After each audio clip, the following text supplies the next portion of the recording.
लेकिन एक चूक हो जाएगी और सब गड़बड़ हो जाएगा मामला। आपके हाथ कपकपाने लगेंगे, स्टीयरिंग इधर उधर होने लगेगा, दिल में धड़कनें तेज होने लगेंगी। हाँ, ये चीज होती हैं वाकई में, ठीक है। स्पीड पे महारत हासिल नहीं तो आपको स्लो चलानी पड़ेगी। Hello everyone, welcome to my channel. दोस्तों, आज हम लोग जाम वाली रोड पर और बाईपास पर चला के देखेंगे। आप लोग देख सकते हो ये जाम नहीं है, एक तरीके से चलता फिरता रोड है, ठीक है। और जाम में तो चलाना बहुत ज्यादा सरल होता है, इतना ज्यादा कठिन नहीं होता है, ठीक है।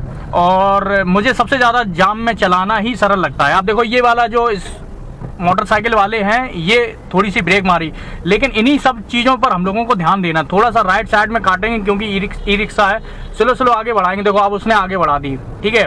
या तो बिल्कुल ही किनारे खड़ी करनी चाहिए, ये इसका मतलब ये नहीं है कि बिल्कुल बीचों बीच खड़ी कर दी फिर सवारियों को इंतजार कर रहे, ठीक है। तो स्लो स्लो स्लो स्लो हम लोग आगे बढ़ाएंगे, आराम से आगे बढ़ाएंगे, ज़्यादा कोई प्रॉब्लम की बात नहीं है, ठीक है। स्लो स्लो स्लो स्लो, ठीक है। लेडीज ऐसी जाएं, ये इस तरीके से घूम के क्यों जाती मुझे नहीं समझ में आ रहा, ठीक है। स्लो स्लो स्लो स्लो आराम से चलाते रहिए, कोई प्रॉब्लम नहीं है, ठीक है।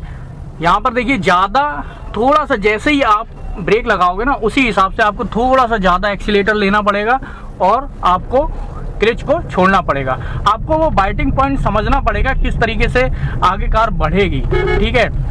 थोड़ा सा एक्सीलेटर लेने पर जब आप क्लच को छोड़ोगे तो क्लच जैसे ही छूटेगा तो आपको लगेगा कि यार कार बढ़ नहीं रही है, ठीक है। तो बढ़ नहीं रही है तो इसका मतलब थोड़ा सा और क्लच छोड़ना पड़ेगा, हल्का सा माइनर से क्लच छोड़ने पर ही काम चल जाता है, ठीक है।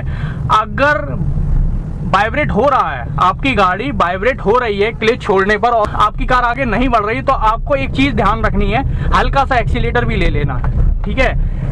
मेरी बात समझो, इसी को ही कॉम्बिनेशन बोलते हैं। अगर आपने मेरी बात ध्यान से सुनी होगी, ठीक है। ये तालमेल जो है एक्सीलेटर और क्लच का, इन्हीं कॉम्बिनेशन के साथ कार को आगे बढ़ाया जा सकता है। अभी मेरा दूसरा गियर है और आराम से हम लोग आगे कार को बढ़ाएंगे। अभी क्लच से मैंने पैर हटा लिया, क्लच दबाया और यहाँ पे मैंने तीसरा गियर लिया। बाईपास का भी सिनेरियो देख लेंगे, जब भी सर्विस लेन से ऊपर की तरफ चढ़ेंगे, ठीक है, बाईपास की तरफ, तो इन सभी चीज़ों पर ध्यान देंगे कि सर्विस लेन से कोई आ रहा है या नहीं आ रहा। देखिए ब्रेक लगाए, हल्का सा ज़्यादा एक्सीलेटर, धीरे धीरे धीरे धीरे धीरे धीरे, ब्रेकर से भी चली जाएगी, ठीक है। कंट्रोल कौन कर रहा है? स्पीड को क्लच कर रहा है, ठीक है। कंट्रोल क्लच कर रहा है, इसलिए आपको ज़्यादा कोई प्रॉब्लम नहीं, बस क्लच पे कंट्रोल आपका होना चाहिए।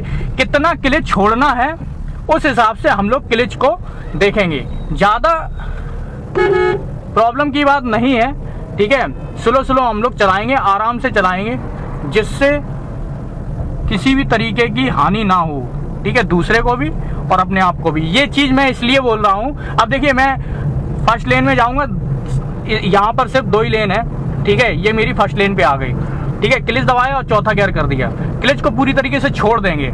और इस बीच हम लोग याद रखेंगे, ये जो बीच वाला है IRVM, ठीक है, ये वाला, तो इसको आप लोग बार बार देखते रहिए, कौन पीछे से आ रहा है, कौन पीछे से नहीं आ रहा है। अब बाईपास है तो चीज़ें बहुत ज़्यादा तेज चलती हैं, मतलब कि कार वगैरह ट्रक वगैरह बहुत ज़्यादा तेज चलते हैं। तो आपको बस इतना करना है, आपको उसी हिसाब से चलाना। देखिए 2 लेन है तो मैं आपको सजेशन यही दूंगा कि आप सेकंड लेन पे जाइए, इस वाली लेन पर, ठीक है।